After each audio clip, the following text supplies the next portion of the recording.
orang yang kupilih, di pelataranmu semua berdiam.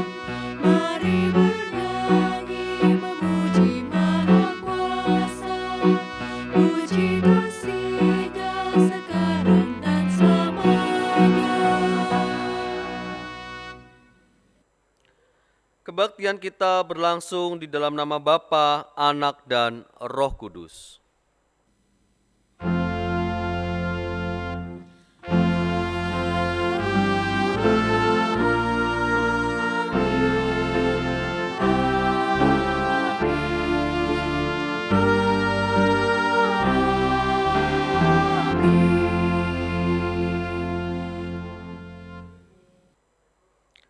Tuhan beserta saudara. Dan beserta saudara juga.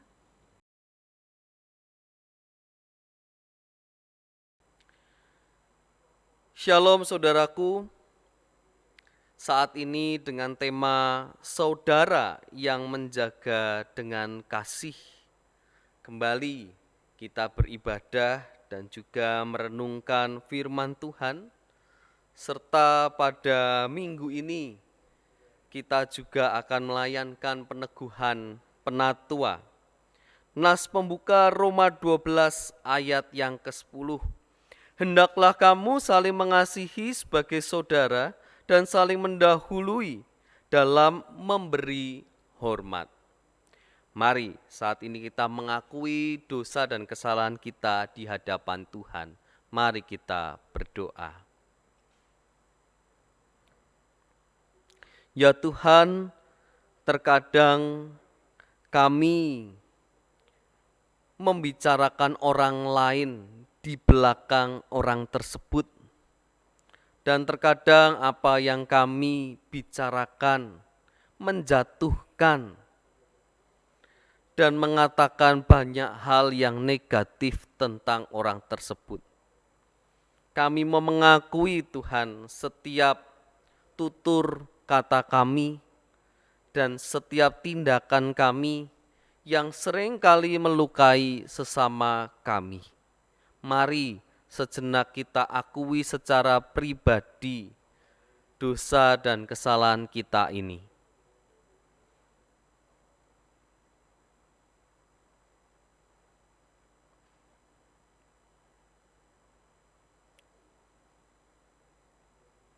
Ya Tuhan, kiranya Roh Kudus yang terus mendidik kami dan firman Tuhan yang mengingatkan kami supaya kami dapat menjaga mulut kami, supaya kami tidak lagi melukai orang-orang di sekitar kami, baik yang kami kenal maupun yang tidak kami kenal.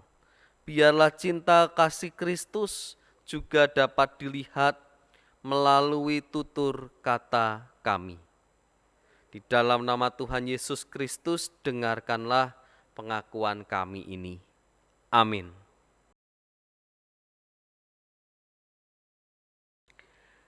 Kepada kita yang telah mengaku dosa dengan segenap hati, dengarlah berita anugerah dari Roma 6 ayat 23 demikian. Sebab upah dosa ialah maut, tetapi karunia Allah ialah hidup yang kekal dalam Kristus Yesus Tuhan kita. Demikianlah berita anugerah dari Tuhan. Syukur kepada Allah.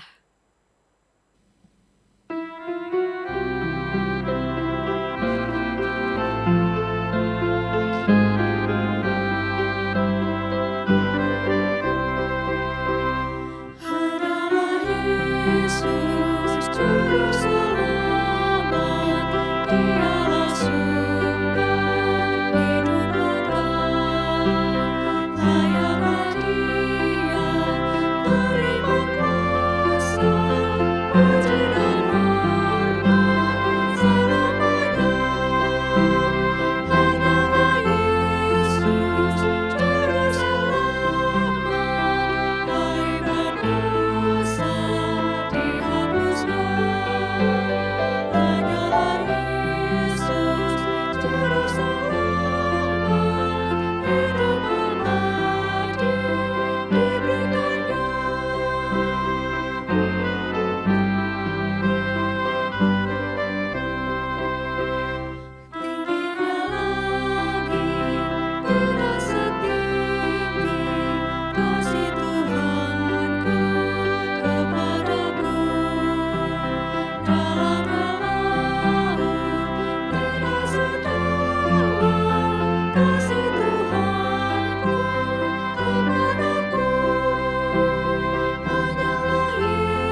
Mari saudaraku, saat ini kita persiapkan hati kita sebelum kita akan mendengarkan firman Tuhan. Mari kita berdoa. Ya Tuhan, saat ini kami datang ke hadirat-Mu dengan hati kami bersyukur buat segala penyertaan-Mu hingga sampai pada hari ini. Bahkan di saat kami harus melalui segala pergumulan kami di tengah-tengah pandemi ini. Dan biarlah hati kami juga terbuka bagi sesama kami. Engkau yang menggerakkan kami Tuhan untuk peduli terhadap sesama kami. Terlebih saudara-saudara kami yang sedang mengalami masa-masa yang begitu sulit saat ini. Biarlah cinta kasih dari Kristus dapat juga dirasakan oleh saudara-saudara kami saat ini. Maka bersabdalah ya Tuhan, biarlah firman Tuhan pada hari ini mengajarkan kepada kami untuk lebih memperhatikan sesama kami. Di dalam nama Tuhan Yesus Kristus, Roh Kudus yang akan menuntun kami. Amin. Bacaan Alkitab menurut Matius 18 ayat ke-15 hingga yang ke-20. Apabila saudaramu berbuat dosa, tegurlah dia di bawah 4 mata. Jika ia mendengarkan nasihatmu, engkau telah mendapatkannya kembali. Jika ia tidak mendengarkan engkau, bawalah seorang atau 2 orang lagi, supaya atas keterangan 2 atau 3 orang saksi, perkara itu tidak disangsikan. Jika ia tidak mau mendengarkan mereka, sampaikanlah soalnya kepada jemaat. Dan jika ia tidak mau juga mendengarkan jemaat, pandanglah dia sebagai seorang yang tidak mengenal Allah atau seorang pemungut cukai.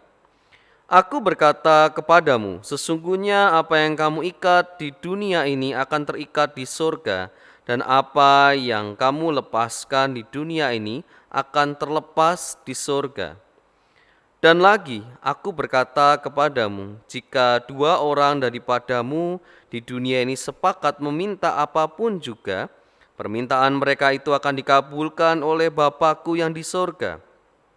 Sebab di mana 2 atau 3 orang berkumpul dalam nama-Ku, di situ Aku ada di tengah-tengah mereka. Demikianlah Injil Yesus Kristus. Yang berbahagia adalah mereka yang mendengarkan firman Allah dan yang memeliharanya. Haleluya.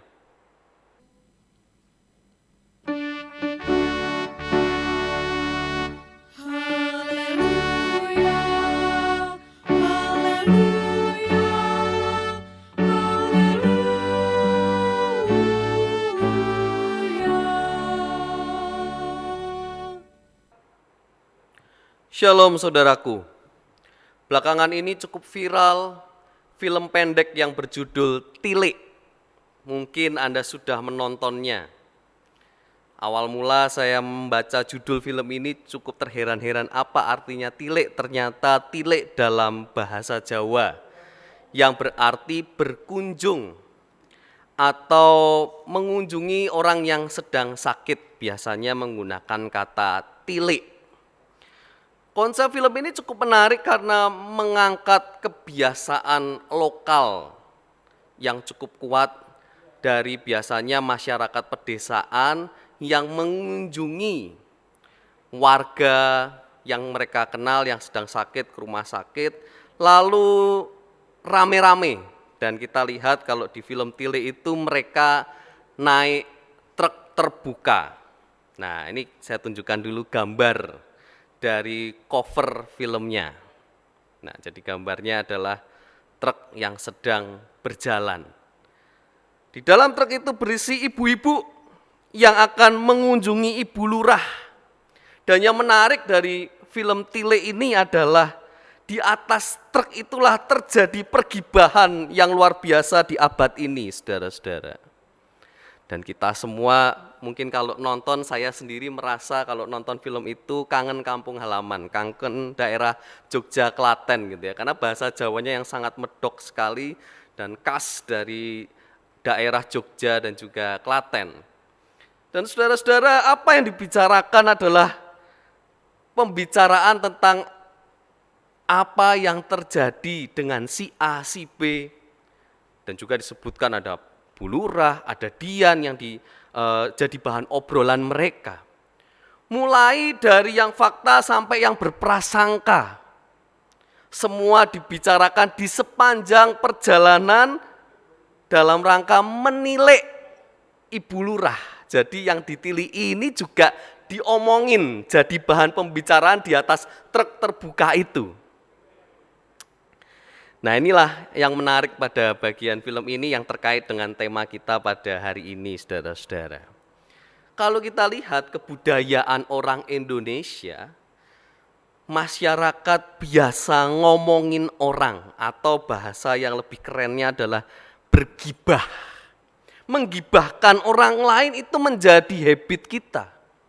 Dan kalau ada saudara kita yang punya masalah, apalagi kalau masalahnya moral, masalah yang cukup berat terkait dengan masyarakat, wah, pergibahannya makin seru. Entah yang dikatakan adalah fakta atau sekedar pendapat atau bahkan berita hoaks sudah tidak jelas lagi. Semua dikeluarkan, semua dipercakapkan bersama-sama. Sisi baiknya dari film Tile ini adalah paling tidak ibu-ibu satu truk itu meskipun ngomongin juga Bu Lurah, tapi mereka punya hati untuk niliin Bu Lurah. Mereka peduli terhadap Bu Lurah yang sedang sakit, mereka mengunjungi, menjenguk Ibu Lurah. Meskipun di atas truk terbuka tadi mereka mengobrolkan, membicarakan mengenai Ibu Lurah. Dan disinilah saudaraku, terkadang kita juga melakukannya dalam masyarakat kita. Ya mungkin tidak di atas truk terbuka, tapi di warung kopi, di rumah, di kafe, dan dimanapun kita bertemu dengan teman-teman kita. Bersyukur saya di tengah-tengah pandemi ini intensitas pergibahan itu turun drastis, saudara-saudara. Karena orang tidak lagi nongkrong rame-rame begitu ya, menjaga jarak, stay at home. Tapi kebiasaan itu sudah biasa kita lakukan. Dan ini justru terbalik seperti anjuran yang dilakukan oleh Yesus. Kalau orang Indonesia biasa ngomongin dulu di luar ya, ngomongin di belakang rame dengan tambahan-tambahan banyak bumbu entah benar atau tidak. Dan tidak ada yang berani ngomong langsung dengan orang yang diomongkan bersama-sama itu. Sedangkan kalau kita melihat saudara-saudara seperti gereja kita atau ya gereja di seluruh dunia, saya percaya gereja tidak terdiri dari orang-orang yang sudah sempurna, melainkan orang-orang yang dibenarkan dan sedang terus-menerus dikuduskan oleh Tuhan Yesus Kristus. Karena itu, kesalahan dan kejatuhan dalam dosa bisa juga terjadi pada orang Kristen. Bila itu terjadi, tentu adalah tugas sesama orang Kristen untuk membimbingnya untuk bertobat. Saya percaya setiap kita yang waktu sebelum pandemi hadir di gereja bukanlah orang yang sudah sempurna. Kita punya kesalahan masing-masing, kita melakukan kesalahan, kita ada dosanya masing-masing. Ya mungkin Yesus kalau ketemu dengan Bu Tejo mungkin dia akan mengulurkan tangannya dan memberikan batu. Monggo Yu Tejo kalau mau dilempar ya, kalau merasa paling benar. Nah saudara-saudara, firman Tuhan pada pagi hari ini mengajarkan sesuatu yang benar dan bagaimana sikap kita terhadap sesama kita. Yesus mengajarkan bagaimana kalau kita bertemu saudara, di sini tidak disebutkan saudaranya itu apakah statusnya kandung, hubungan keluarga, atau bicara saudara seperti saya menyapa Bapak Ibu dan juga jemaat sekalian dengan kata saudaraku. Skupnya luas, siapapun itu yang mungkin kita punya kesamaan, kita ada dalam persekutuan komunitas yang sama, kita kenal dan kita menyebutnya saudara. Jikalau ada yang berbuat dosa dikatakan, tegurlah dia di bawah 4 mata. Jadi penting sekali saya rasa hal ini juga dihayati, khususnya juga bagi penatua yang baru akan bergabung dengan Majelis Jemaat GKI Kelapa Cengkir. Di dalam menegur seseorang, lakukanlah secara empat mata terlebih dahulu.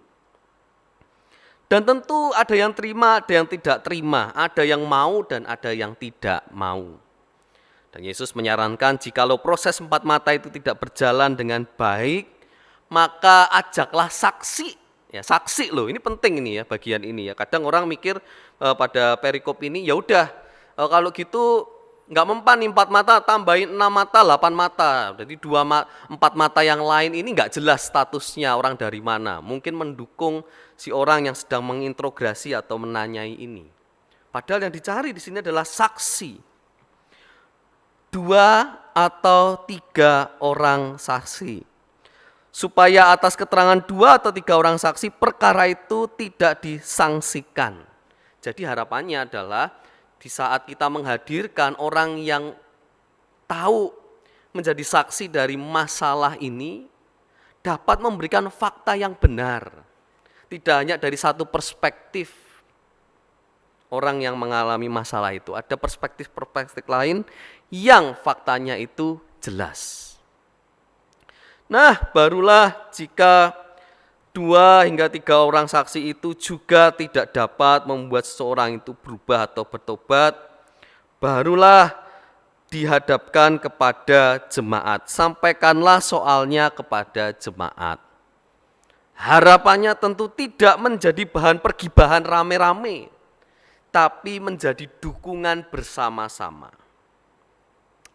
Nah, penatua yang baru, sesuatu yang perlu kita sadari bersama-sama terlebih dahulu. Nanti mungkin ke depan akan banyak jemaat yang memberikan kritikan. Ya. Kritikannya bisa 4 mata, bisa 100 mata. Jadi bisa 4 mata, bisa juga di depan banyak orang hal itu disampaikan. Ya mungkin karena pandemi ini jadi kita nggak gereja, matanya jadi berkurang banyak ya. Namun yang perlu kita sadari sama-sama bukan berarti jemaat yang mengkritik kita penatua itu mau cari salahnya atau mau menjatuhkan. Tapi bentuk tanda sayang, bentuk perhatian. Mari kita hargai, kita dengarkan pendapat setiap jemaat kita yang mungkin memberikan masukan entah itu positif maupun negatif.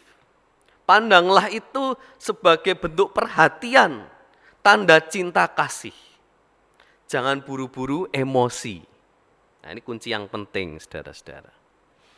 Begitu juga di saat penatua menegur jemaatnya. Tadi perhatikan dulu, menegurnya kapan, tunggu saat yang tepat. Dan betul apa yang dikatakan oleh Yesus, 4 mata dulu. Jangan di depan banyak orang tiba-tiba kita menyalahkan atau memberikan kritikan yang pedas. Apalagi jika ini terkait dengan masalah yang cukup serius. Jangan sampai bocor kemana-mana. Jadi 4 matanya ini benar-benar keep, menjaga kerahasiaan dengan baik. Jangan sampai akhirnya seluruh orang tahu dari orang lain. Maka dalam kita bersikap dan bersama-sama mendampingi jemaat perlu tindakan yang tepat. Saudaraku, GKI juga ada pelayanan yang disebut dengan penggembalaan. Ada penggembalaan umum, ada penggembalaan khusus. Biasanya penggembalaan umum terjadi pada kasus-kasus yang ringan-ringan, yang mungkin hanya miskomunikasi, ada masalah beda pendapat, lalu kita selesaikan dengan baik-baik dan tidak membutuhkan waktu yang lama. Sedangkan penggembalaan khusus mungkin terkait masalah yang lebih serius, masalah moral misalnya. Dan terjadi percakapan yang cukup intens, biasanya memang secara langsung pendeta yang akan menangani 4 mata dulu. Barulah jika diperlukan fakta-fakta yang lain, saksi dipanggil. Dan jikalau segalanya sudah jelas, namun orang tersebut tidak bertobat dan mungkin tidak mengakui kesalahannya, maka dilaksanakanlah yang namanya penggembalaan khusus dan itu diwartakan. Memang kasusnya tidak dibuka di warta jemaat, namun status jemaat ini digembalakan khusus itu diketahui oleh semua jemaat melalui warta jemaat. Harapannya saudara-saudara, sekali lagi bukan untuk digibahkan rame-rame, tapi untuk terus didoakan supaya masalah ini bisa cepat selesai, supaya yang bersangkutan ini bisa cepat bertobat dan mengakui kesalahannya. Kita tidak mau penggembalaan khusus ini berlangsung terus-menerus dengan waktu yang lama. Kalau bisa secepatnya selesai dan beres. Nah, maka saudara-saudara, kalau kita mendengar pada bagian yang akhir, ayat 20 ini ayat favorit kita dan selalu menjadi ayat pembenaran dalam sebuah persekutuan. Enggak apa-apa persekutuan kalau cuma 2-3 orang, sudah ada Tuhan di sana. Namun kita seringkali melupakan bagian-bagian sebelumnya. Satu perikop itu kita tinggalkan, kita hanya fokus pada ayat yang ke-20. Dikatakan sebab di mana 2 atau 3 orang berkumpul di dalam namaku, di situ aku ada di tengah-tengah mereka. Kita harus menaruh ini dalam konteks pendampingan pastoral yang benar. Maksudnya adalah di saat kita bersama-sama mendampingi saudara kita yang ada dalam masalah, Tuhan hadir di sana. Di saat kita berkumpul 2-3 orang dan lagi ngomongin si A, ngomongin ya boleh-boleh aja. Tapi harapannya yang diomongin ini ya sesuai fakta. Kalau toh berpendapat boleh juga, tapi jangan sampai berdasarkan berita yang bohong hingga menjatuhkan orang ini atau menjadi merendahkan orang ini. Dan ini yang sering dilupakan. Di saat kita sedang ngomongin orang ini, saudara-saudara, siapapun orang itu yang sedang kita omongin, jangan lupa diakhiri dengan doa. Ini yang sering kita lupakan. Biasanya kita hanya akhiri dengan perspektif yang baru dan itu adalah perspektif yang negatif tentang orang tersebut. Mari kita doakan supaya orang yang kita bicarakan ini dapat segera menyelesaikan masalahnya. Segera menemukan solusinya. Maka saya akan mengakhiri khotbah saya juga pada hari ini sesuai dengan film Tilik tadi. Seperti kata Yutejo, dadi wong ki yo mbok sing solutif toh yo. Jadi orang itu yang solutif, yang punya solusi. Tidak hanya gibah doang, tapi kasihlah solusi. Bantulah saudara kita, topanglah saudara kita dengan penuh kasih. Tuhan memberkati kita semua. Amin.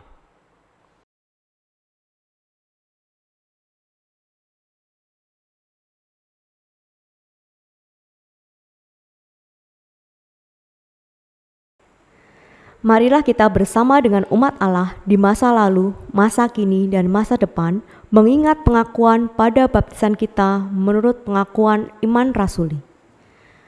Aku percaya kepada Allah, Bapa yang Maha Kuasa, Khalik langit dan bumi, dan kepada Yesus Kristus, anaknya yang tunggal Tuhan kita, yang dikandung dari Roh Kudus, lahir dari anak darah Maria, yang menderita sengsara di bawah pemerintahan Pontius Pilatus, disalibkan, mati dan dikuburkan, turun ke dalam kerajaan maut, pada hari yang ketiga, bangkit pula dari antara orang mati, naik surga, duduk di sebelah kanan Allah Bapa yang Maha Kuasa, dan dari sana ia datang untuk menghakimi orang yang hidup dan yang mati.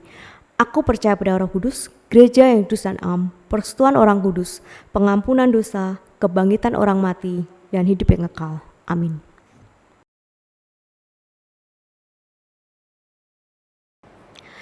Saat ini Majelis Jemaat mengucapkan terima kasih kepada penatua yang mengakhiri masa jabatannya atas nama Bapak Andreas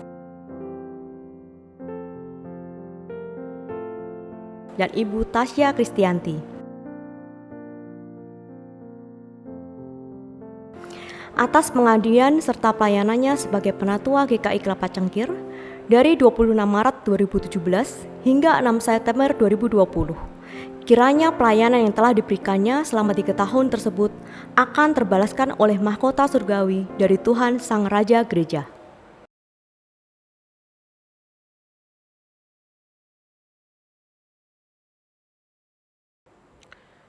Kita datang ke hadapan Allah Bapa yang Maha Kasih dan Maha Murah untuk menyelenggarakan peneguhan penatua sebagai pelayan dan pemimpin dalam gereja Tuhan.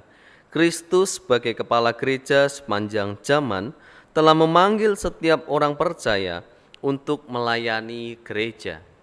GKI berada di dalam suatu tradisi di mana Allah memanggil dan memberdayakan para pendeta dan penatua untuk memimpin gereja dalam menjalankan misinya di tengah dunia sebagai peran serta gereja dalam misi Allah. Sebab itulah kita telah bersama-sama menjalani proses dan pergumulan sehingga pada hari ini kita dapat melaksanakan peneguhan penatua. Mari kita berdoa.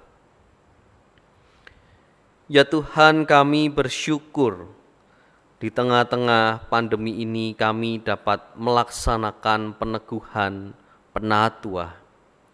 Kami percaya Bapa bahwa setiap panggilan-Mu dan juga setiap kepercayaan yang diberikan kepada hamba-hamba-Mu yang akan diteguhkan ini adalah berasal dari Engkau saja. Dan biarlah Kau pakai hamba-hamba-Mu ini untuk dapat melayani di tengah-tengah jemaat GKI Kelapa Cengkir ini. Biarlah kami dapat bersama-sama mengembangkan, memajukan gereja ini dan juga menyatakan cinta kasih bagi jemaat dan juga semakin banyak orang di luar sana. Kami bersyukur Bapa bahwa cinta kasih-Mu yang juga menyertai kehidupan saudara-saudara kami yang akan diteguhkan ini. Di dalam nama Tuhan Yesus Kristus kami berdoa. Amin. Saudara-saudara calon penatua, saudara telah dicalonkan dan dipilih oleh jemaat untuk jabatan penatua. Apakah saudara percaya dalam hati saudara bahwa saudara dipanggil oleh Allah melalui gereja Tuhan Yesus Kristus untuk menjadi penatua? Apakah saudara percaya bahwa Alkitab Perjanjian Lama dan Perjanjian Baru adalah firman Allah yang menunjukkan jalan keselamatan di dalam Tuhan Yesus Kristus, dan karena itu saudara akan menjaga jemaat dari segala pengajaran yang bertentangan dengan kebenaran Alkitab? Apakah saudara bersedia memberitakan Injil dari Tuhan dan Juru Selamat kita Yesus Kristus dan memegang kesaksian Alkitab itu serta menjaga keutuhan gereja? Apakah saudara bersedia mendalami Alkitab dengan rajin dan hidup dalam anugerah Tuhan? Apakah saudara bersedia mendoakan jemaat Tuhan dan membimbing mereka dengan teladan saudara dalam kesetiaan pelayanan dan hidup yang kudus? Apakah saudara bersedia menerima dan menaati ajaran dan tata gereja GKI? Apakah saudara bersedia setia dalam persekutuan, kesaksian, dan pelayanan GKI dengan menggunakan segenap kekuatan saudara untuk misi Allah dan misi gereja di dunia kini dan di sini? Apakah saudara bersedia bekerja sama dalam jemaat, majelis klasis, majelis sinode wilayah, dan majelis sinode untuk memajukan perwujudan keesaan gereja, serta menantikan dalam segala pengharapan kedatangan Kristus kembali?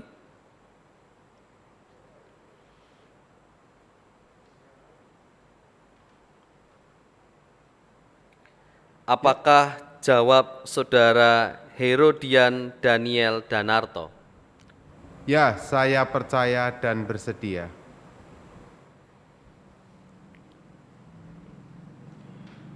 Apakah jawab saudara Andreas? Ya, saya percaya dan bersedia.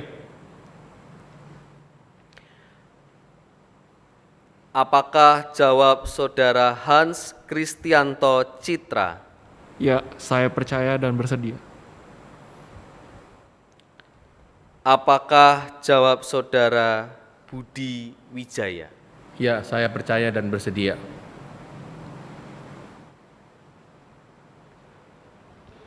Saudara Herodian Daniel Danarto.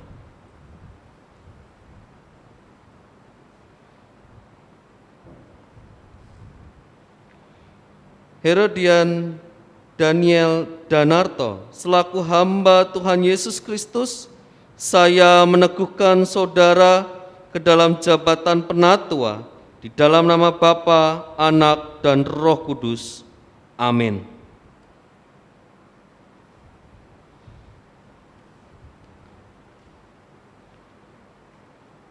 Saudara Andreas.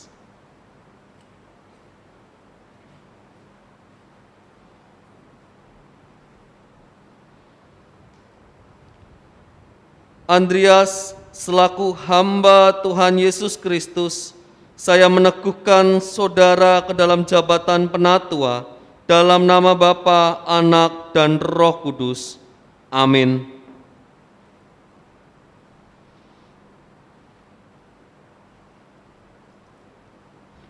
Saudara Hans Kristianto Citra.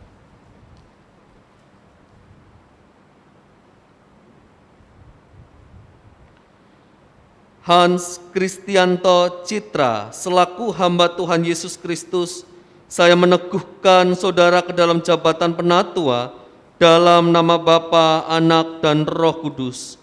Amin.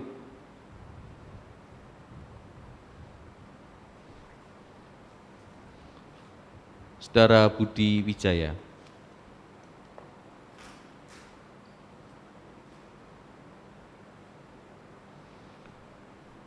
Budi Wijaya, selaku hamba Tuhan Yesus Kristus, saya meneguhkan saudara ke dalam jabatan penatua dalam nama Bapa, Anak, dan Roh Kudus.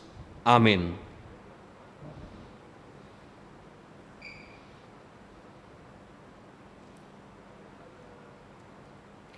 Allah yang Maha Kasih dan Maha Kuasa, Bapa Tuhan Yesus Kristus, kiranya melengkapi saudara dengan kuasa Roh Kudus dalam mengembalakan jemaat Tuhan. Allah kiranya memenuhi saudara dengan karunia dan kuasa untuk melayankan firman, penggembalaan, dan pembangunan. Amin.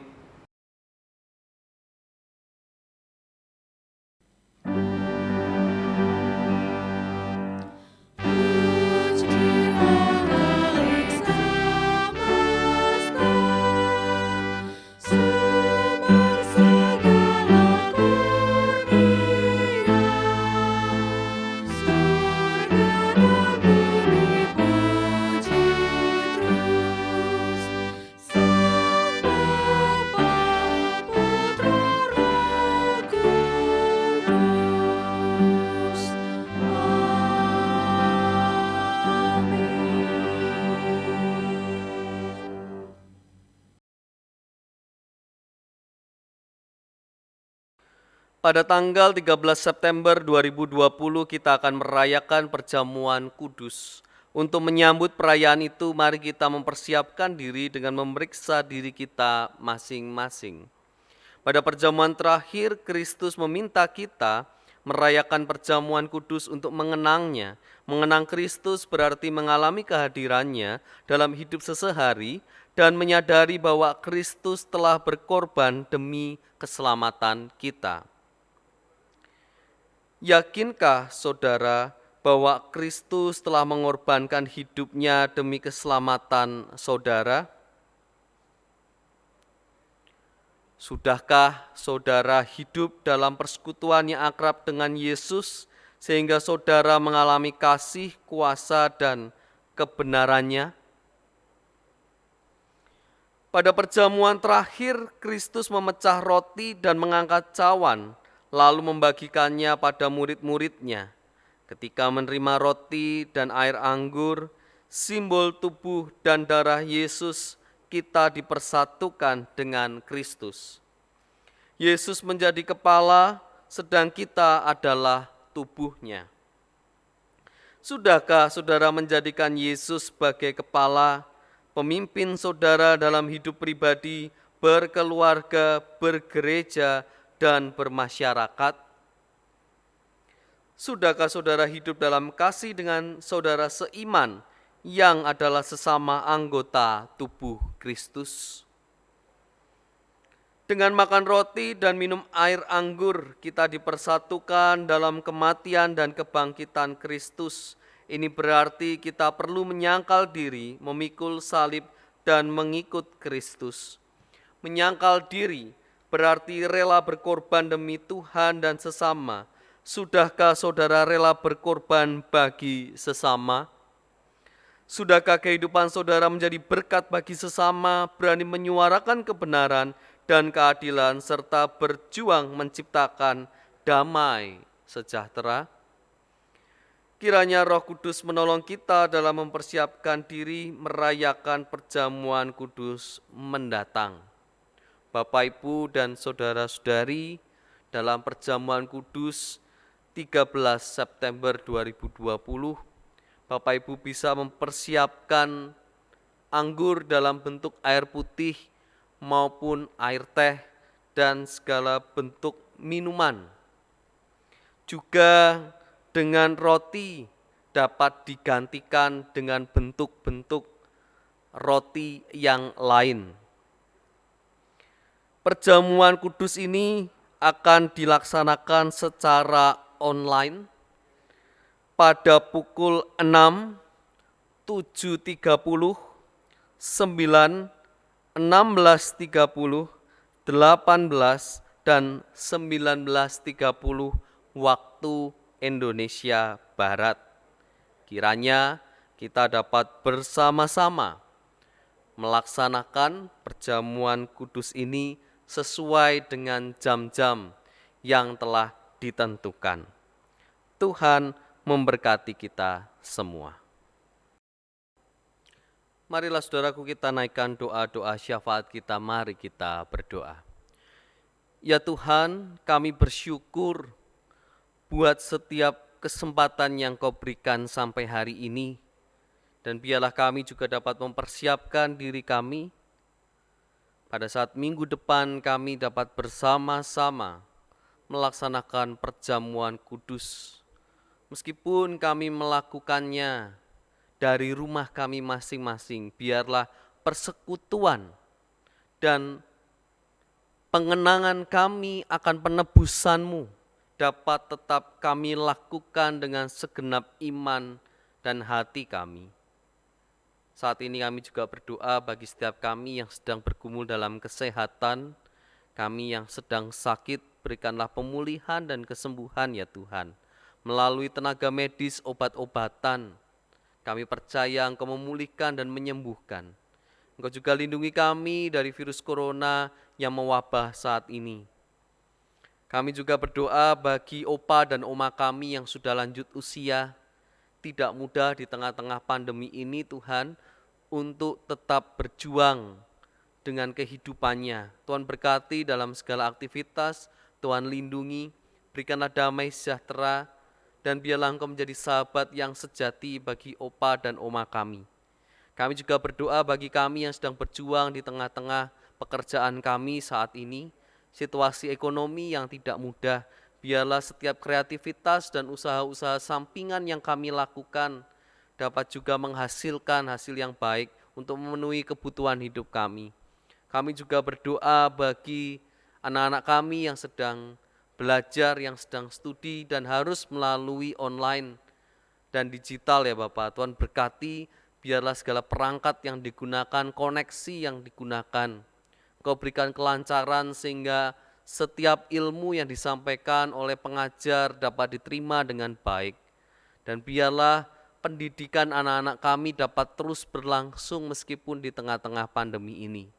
Kami menyerahkan juga ya Tuhan setiap pergumulan kami pribadi lepas pribadi dan setiap tantangan yang sedang kami hadapi saat ini. Kami sadar tidak mudah, namun kami percaya Engkau tidak meninggalkan kami. Inilah doa syafaat kami di dalam nama Tuhan Yesus Kristus kami berdoa. Amin. Nas persembahan dari 2 Korintus 9 ayat 7. Hendaklah masing-masing memberikan menurut kerelaan hatinya, jangan dengan sedih hati atau karena paksaan, sebab Allah mengasihi orang yang memberi dengan sukacita.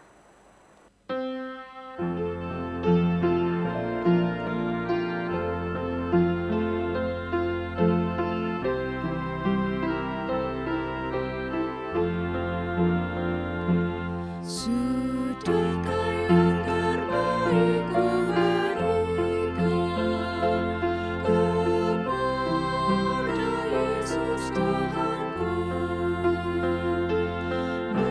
Besar pengorbanannya di Kalvari, diharapnya terbaik dariku.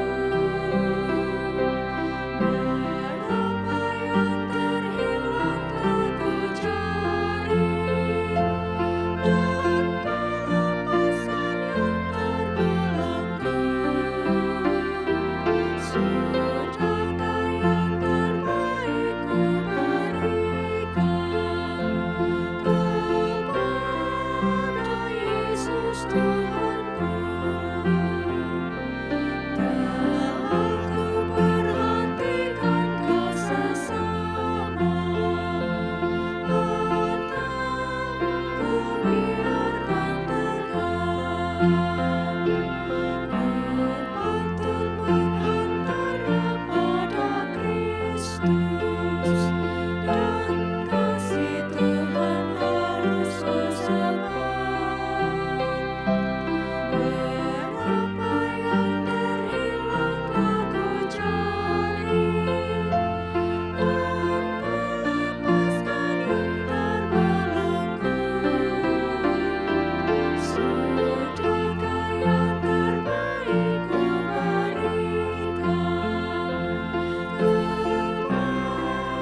kepada Yesus Tuhanku?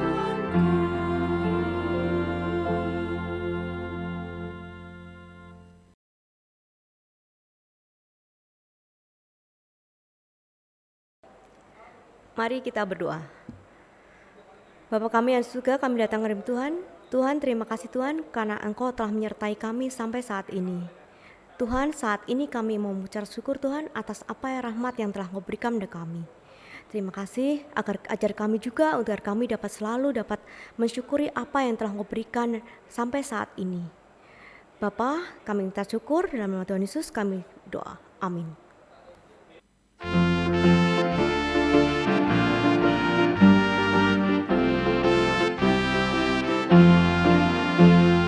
Bimbing aku ya Tuhan, membawa jiwa padamu. Banyak orang tersesat akibat dosanya. Jarang yang menghiraukannya serta mendoakannya. Layakkanlah diriku membawa Injilmu.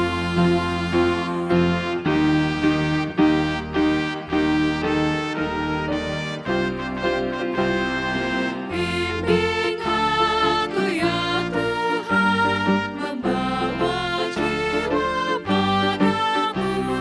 Banyak orang tersesat akibat dosanya. Jarang yang menghiraukannya serta mendoakannya. Layakkanlah diriku membawa Injilmu.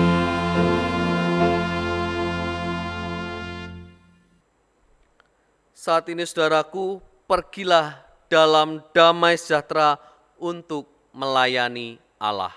Syukur kepada Allah. Dan terimalah berkat dari Tuhan. Tuhan memberkati engkau dan melindungi engkau. Tuhan menyinari engkau dengan wajah-Nya dan memberi engkau kasih karunia. Tuhan menghadapkan wajah-Nya kepadamu dan memberi engkau damai sejahtera.